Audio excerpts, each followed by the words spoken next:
អូនជាសានកាំងព្រះជាមួយគ្នាចូលមកកាន់ប្រភពនៃព្រះពរដោយបណ្ណាជម្រាបពីព្រះគុណនៃមេត្តាហៅមកឲ្យទុនលេដោយមន្តសរសាសរំដំសូមមករៀនខ្ញុំនៅបទចម្រៀងមានដោយណា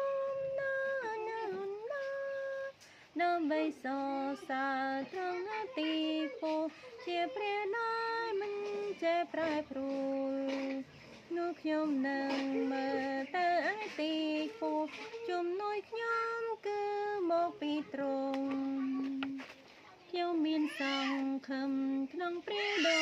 រស់នៅជាមួយទ្រង់ដ៏រាប់ទៅទ្រង់ស្វែងរកខ្ញុំពេលខ្ញុំវង្វេងហើយឃ្លាតចេញពីក្រនេះទ្រង់សង្គ្រោះខ្ញុំពីអំពើបាបដោយព្រះលោហិនដ៏ឧត្តមអរព្រះគុណដ៏អស្ចារ្យលែណដែលមកដល់ចិនខ្ញុំរាល់ថ្ងៃសូមព្រះគុណ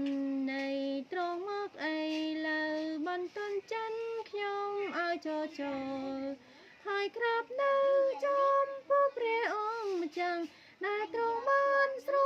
ឡាញ់ដល់ខ្ញុំសូមឲ្យចិនខ្ញុំបានចងចាំនៅកំណត់តក្នុងដំណើរទ្រង់